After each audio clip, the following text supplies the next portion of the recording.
the Sacramento Kings are making him available, taking a bunch of calls reportedly on the services of De'Aaron Fox, and he's made it reportedly known, you can correct me if I'm wrong, that a certain San Antonio Spurs is a destination. Yeah, that's where he wants to end up. That's where he wants to go. And the talk for a while, the anticipation for a while had been that it was Spurs or Rockets at the top of his list. And, of course, De'Aaron Fox is from the Houston area. Mm-hmm. But I reported soon after that news broke that, the message, the Rockets' plan has not changed. The Rockets want to let this group get to the playoffs, see what it can achieve without making any in-season changes. It's very much along the lines of what we heard last season about Oklahoma City. The Thunder wanted to take that team into the playoffs, see those guys in postseason, and then kind of make determinations on what they need. And then we saw the Thunder go out and trade for Caruso and sign Isaiah Hartenstein. And Houston is adamant that they are going to do the same thing.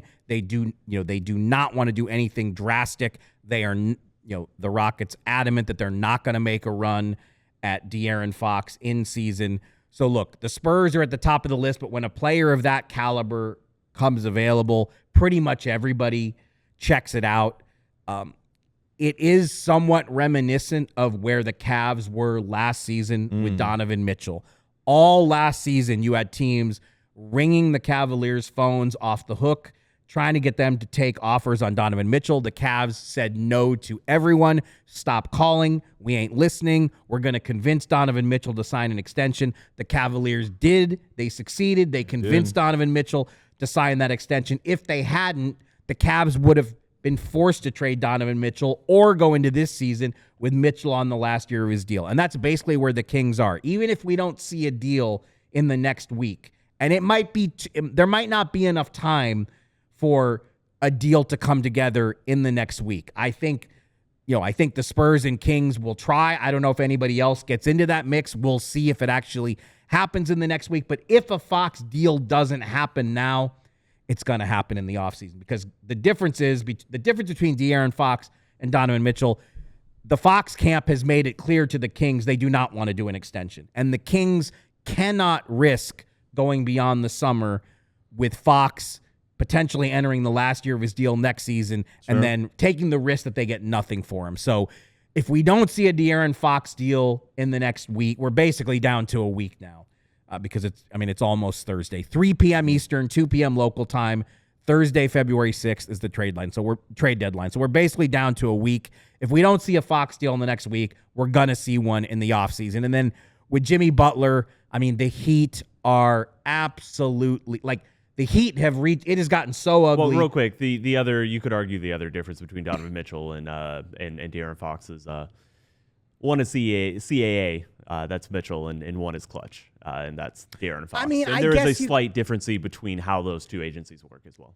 I guess you could say that, but look, if Donovan Mitchell told them I'm not doing an extension, we would have seen him traded last summer. There's no, if you're in the position of the Cavs, you cannot go into the season with this guy that you've done so much. Remember how much Cleveland gave up to get Donovan Mitchell. Sure. They wouldn't have been able to go into this season and risk him being on the last year of his deal.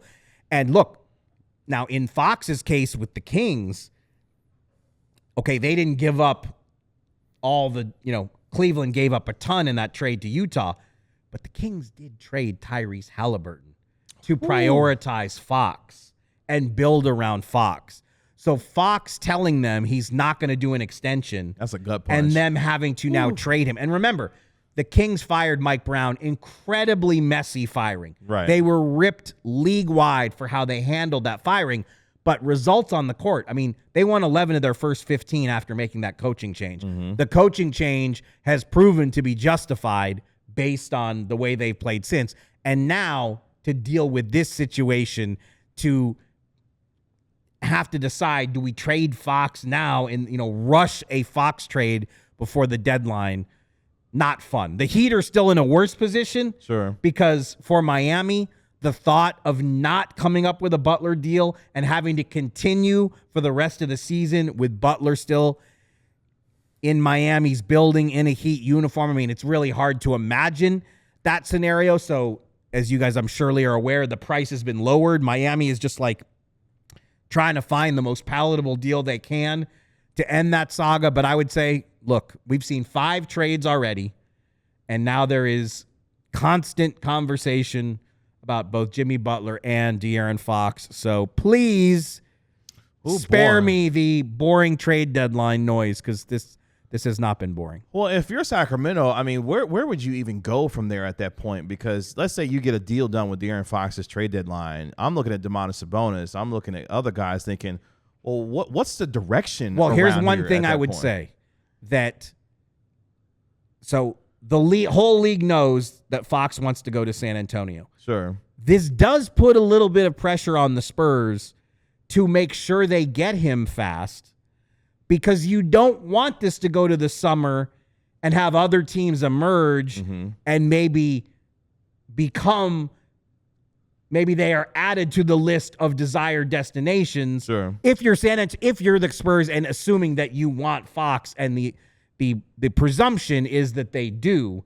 So there is a little bit of pressure on San Antonio, because if no deal materializes in the next week, the list of potential suitors for Fox will grow longer in the offseason. So there's only a handful of teams that have the kind of assets that the Spurs have, I feel like, to be able to even get that done, right? That's okay.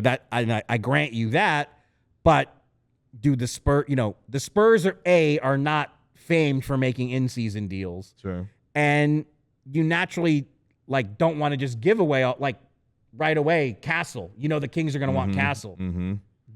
I'm sure the Spurs don't want to trade Castle in the middle of the season. So there are some tough decisions. Yes, the Spurs have the pick compensation, no question, to make a deal, but I don't know that it's that easy. It's gonna be fascinating to see where it goes here in the next 6-7 days. We all silly like the mayor.